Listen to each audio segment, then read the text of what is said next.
It's Betty time. I am making a list of all the concerts that I've seen this year. If you didn't know, I was concert chasing all of 2019, going to as many shows as I could, and just really living life because that is something that brings me joy. So going through all of these has really put me in an amazing mood this morning, but I'm kind of putting together like a concert tag, I guess, where I'm taking questions from like the guy who inspired this from me. He does this like every year. It's just somebody I barely know on Facebook, but it inspired the whole thing. So I'm taking some of his questions, adding some of my own, answering them. Stay tuned to see. If you haven't already, you can subscribe because I filmed all of these concerts that I went to as well. I am taking a minute from my concert reminiscing to make some bacon and to do some dishes because I don't work for another couple hours and I'm hungry and I need to do the dishes. Last minute I decided to add some eggs to go with my bacon because I am really hungry, and I'm gonna eat it and watch some other people's vlogmases to catch up. I forgot to mention on Friday, the Strange Makers, which is a band that I worked with for the first like 8 months of the year, released a live album, which we recorded in May. It's called Off the Floor. And yeah, I'm on, I think, Shot Down, Makeup, and Lullaby doing background vocals and harmonies. So yeah, if you want to check that out, I'll put the link in the doobly-doo. It's a really great album. My favorite songs, Wait on Me, Are You Ready? Those ones aren't live, they're like produced, recorded. I love the song Maybe It's Romantic. And probably Shot Down is the one I've listened to the most since the album came out. So Off the Floor, go listen. I'm gonna listen to Makeup while I get ready. Get it? Because I'm doing my makeup.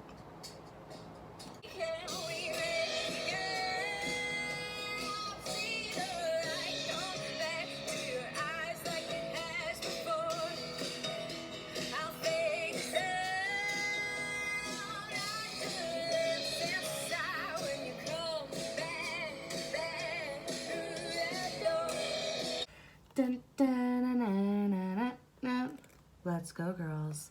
Okay, so this is the concert chasing tag 2019 that I just created and may already exist, but you know what? I put my new spin on it, and I'm gonna start off by listing all of the acts, mostly in order, that I had the opportunity to see this year.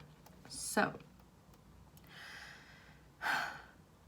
Watsky, Nina Nesbitt, Lauren Aquilina, Sasha Sloan, Ariana Grande, Cher, Poor Nameless Boy, Aiden Towns, Black Bear, Matt Mays, Alison Krauss, the Avett Brothers, Willie Nelson, Blink-182, Simple Plan, Codaline, Gucci Mane, Flume, the Lumineers, Lennon Stella, Sophie Tucker, Logic, Bulow, US Girls, Raven Lene, King Princess, Young Thug, 2 Feet, Grandson, Rufus DeSoul, Louis the Child, Sigrid, Normani, B. Miller, Metric, Hosier, Tame Impala, Childish Gambino, Drake, Tyga, Cardi B, Chris Brown, Smiley, Becca Not Nice, Lil Baby, Da Baby, YG, Popcorn, Megan Thee Stallion, Meek Mill, Rick Ross, Offset, Pink, Rebel, Barenaked Ladies, Hootie and the Blowfish, Fletcher, Shawn Mendes, Camila Cabello, Lizzo, Jessie Reyez, Jidenna,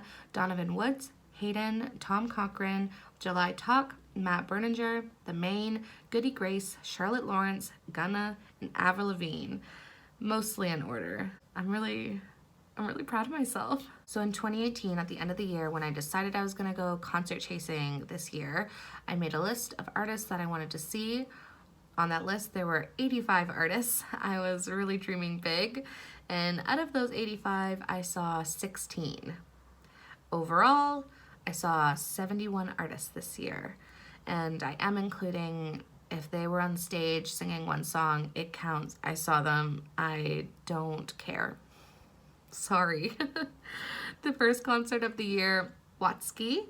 And the last concert of the year was Charlotte Lawrence. The most acts that I saw in one day was day 2 on Saturday of Osheaga, where I saw 12 acts. Jess and I just kind of like found a place that we could see both stages at and got comfy and chilled out. We had a really good time. We saved our leg energy for the days and the acts that we like needed to see, and then the rest were just kind of like chill, you know? It was amazing. She's a really good festival buddy. The busiest month was July, obviously, because I did do Osheaga, and then that ended on Sunday, and then Monday morning we flew home for OVO Fest in Toronto.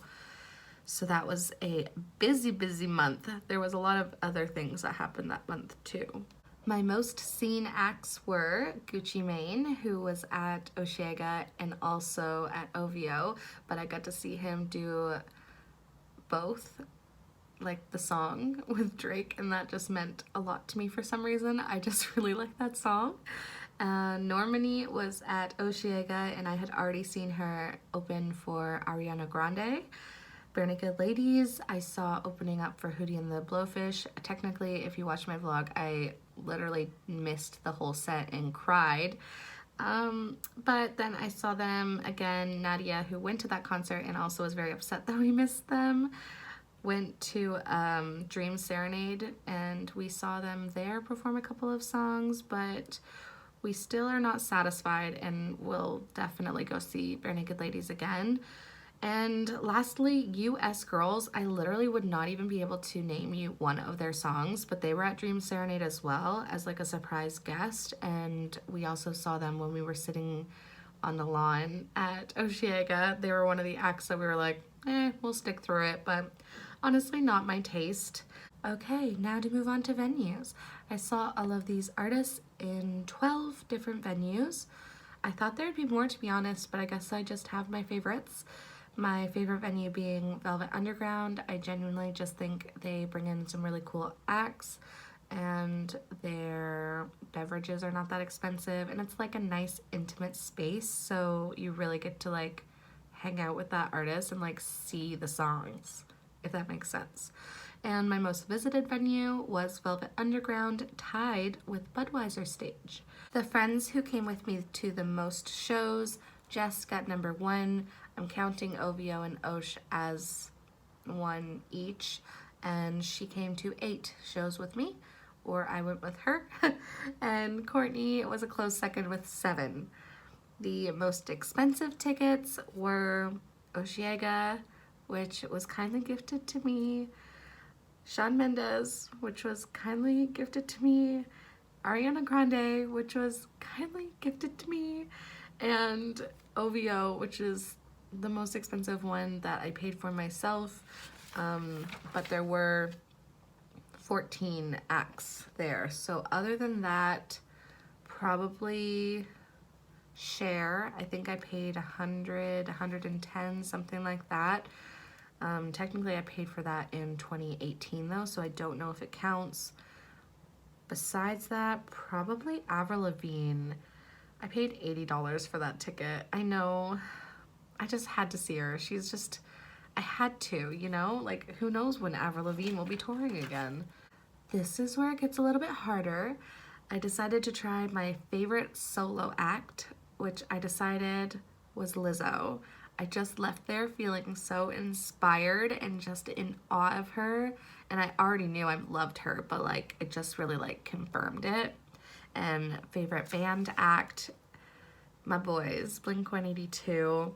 Even though the sound was kind of fucked up, I still just, I love them so much. So Blink wins. Who I wouldn't see again. This is kind of mean, but it's just like my personal preference. US Girls, I just wasn't into it. Young Thug, I don't really care about him. Flume or Flumey, I don't care. Louis the Child, I only saw a couple songs, but it's just not my kind of music really. Childish Gambino, I only need to see once in my life. And Hootie and the Blowfish was kind of just like, yeah, I just don't need to see them more than once. I'm happy with seeing them the once. They were good, don't get me wrong, but like, do you really need to see Hootie and the Blowfish more than once? Childish Gambino, like, I would accidentally be cool with seeing him again, but I'm not going to pay money to see him again. Courtney will probably shoot me for that because he's one of, like, her favorite acts.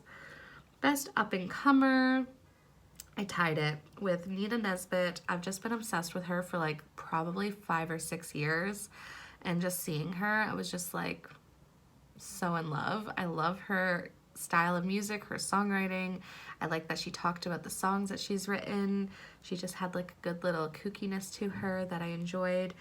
And I also tied that with Lennon Stella, who I also have been obsessed with for ages. Like, I watched her grow up on the show Nashville. I watched all her YouTube videos with her sister, and I just really, really love her songwriting as well. I think she has so much potential, and she's literally just getting started. So can't wait to see her live again. I'd also like to be like more up close and personal for her next show, even though after this she'll probably be doing like stadiums. Like, she's on tour with the Chainsmokers right now. What the hell? Good for her, don't get me wrong. Like, I'm so happy for her. The best like big artist, because it's really hard to like compare somebody who's just getting started compared to like someone who's been touring and has like a big budget, but Pink absolutely took the cake on that one. I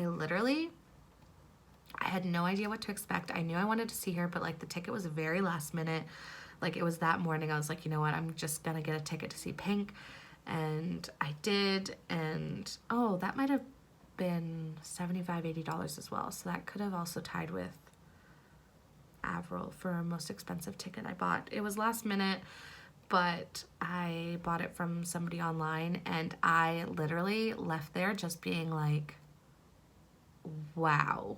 That was the best show of the year. Like, it's so hard to compare like all these like smaller artists because I love them as well, but like Pink put on a show. I was entertained from the exact, like, even from Rebel, I think is how you say his name, open from like that the whole way through, the dancers, the scenes, the video, everything was just like, I can't stress this enough. I will see Pink again for sure.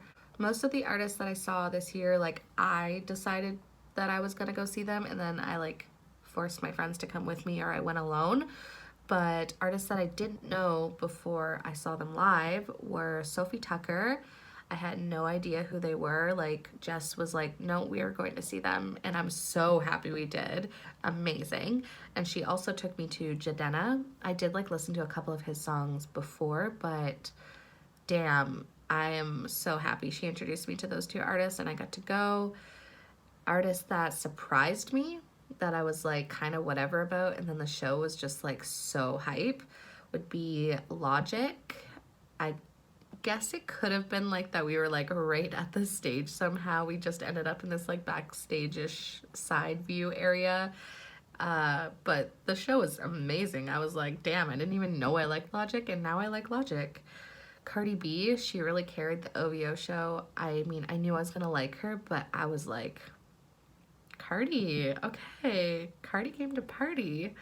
And I also wrote the Avett Brothers.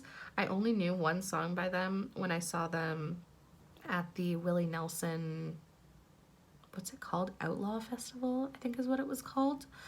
And they really brought it. I was like texting my friends being like, have you heard of these brothers? Like, this band is dope. So yeah, they surprised me as well. Best classic act, I decided to write Cher. I actually didn't see a lot of classics this year. Most of them were a lot of like newer artists, but I guess it was between Cher.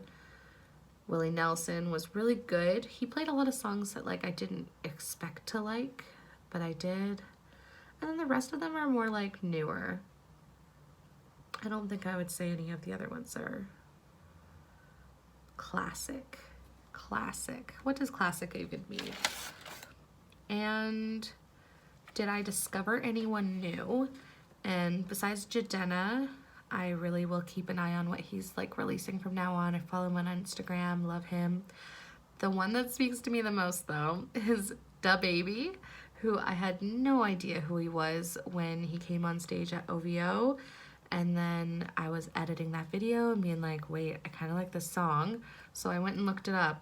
And now I'm obsessed with DaBaby. I just think he's so talented and his songs are catchy, and I'm like, damn, he's coming to Rebel, which is a venue in Toronto, December 11th, and I'm trying to convince anybody to take me. I'm like, please, I want to see DaBaby again. I didn't appreciate it the first time. So yeah, I guess that's it though. If there's any other questions you want me to answer in like a future Vlogmas, then let me know. But damn, cheers to 2020, baby. This is what I'm wearing to work today. I have my hair half up in a bun with a red scrunchie that matches the bottom part of my sweatpants. These came as a set, I think from Giant Tiger, with like a sweater as well. But this sweater is from, well, I got it at Value Village, but it's from Reitman's. And I have my Converse on, ready to go. I'm just gonna go to work now, so Betty buys.